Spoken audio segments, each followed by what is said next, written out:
up my limit, I speed through the lights, say fuck that red. Did it for Ivory, did it for gold, do it for fun, that's how I play. I put a diamond inside of my cross. Remember them days we was shopping at Ross. Shout out to Ye, got me flying in private, I fly.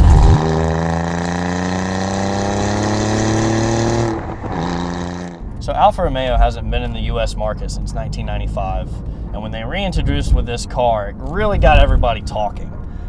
I'm sure you could go find another video of a review, one of the millions that Top Gear or anybody else did, but that's not what this video is going to be about. This video is more about, what is this car? What does it do? What do you like about it? While this car is amazing in every way, there are some things that I don't necessarily love about the car, or some things that I wish were different. Now I know some of these things got changed later on. This is an 18, so I wanted to stay away from the 17s because they had some problems being the first model year, so I went with an 18. And so one of the first things that I wish they would change is more of a feature comfort, and the touchscreen is not touchscreen. You have to use this little dial right here, and it's not bad, but at least it works. It's not laggy. The infotainment system works just fine. I just wish I could touch it and not have to use this spinny dial to go all the way back and forth to select what I want. Another thing, with remote start and just starting the car in general, you cannot start the car in race mode. And I think that's ridiculous. Every other car has a sport button that changes the exhaust. Porsches, Mercedes, they all have an exhaust button that should be standard these days. Not that I have any problem with the exhaust, but I just wish that I could have a separate button to control it. Because as well as not being able to start the car with it on, you also cannot turn the exhaust on and not have the car in race mode. It's all or nothing.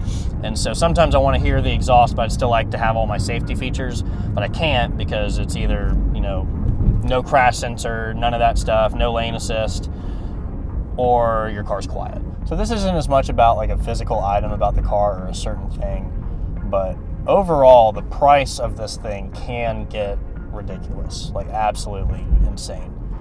For example, summer tires, if you want to go with good ones, P0 Corsas, $480 a pop, almost $2,000 for a set of tires. That only last like 11,000 miles if you drive them the way they're supposed to be driven. Oil changes, if you go to the dealer, $485. So I have not been there for one yet. Luckily, if you know some friends in high places, you can get it done for a lot less. So I get my oil changes done for about $250 to $280, depending on what parts I need and everything.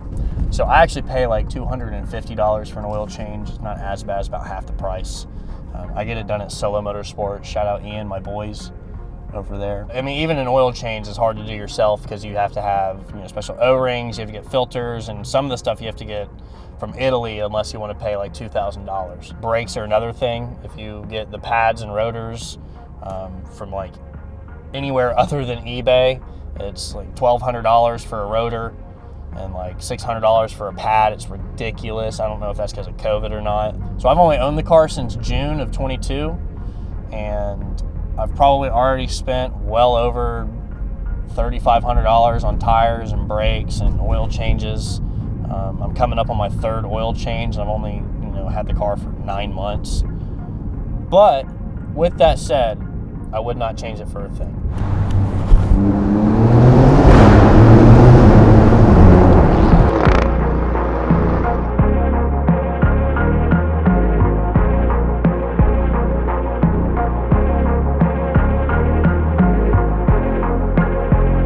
Alfa Romeo has an extensive history of making cars with passion that make you feel connected to the road. One of the first cars they unveiled was in the summer of 1962, and it was the Giulia Ti. The car was immediately received well and had many praises for its sharp acceleration and its great handling compared to its competitors at the time. Only a few years later, in 1965, they released the first GTA, which was a lightweight version of the Giulia Ti. You could buy the Giulia GTA in either a street spec or more of a race spec that was more lightweight with all the door cards removed and all of the features removed from the car. Now, the thing that brought me to this car the most is really just the styling. And I mean, all Giulias look good, don't get me wrong, But the Quadrifoglio is just on another level.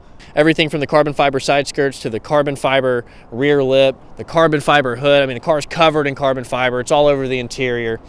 Everything from the wheels to the color to the body panels, the front lip, even the silver piece and the V in the grille. It just is, you know, Alfa's iconic grille.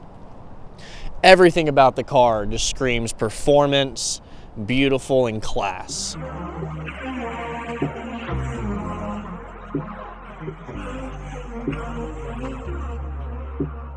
Another thing I love about Alfa is their racing heritage and the community around it. For example, one of the known facts in Alfa's history is that when Enzo first started putting the clover on their race cars, he always put it in a white square with the clover green in the center. And then in 1925, one of their racers, Antonio Ascari, unfortunately wrecked and lost his life, and it was the one time that they did not put the clover on the side of the car. And because of that, Enzo ended up changing it from a square to a triangle like you see it today, representing one of the lost drivers.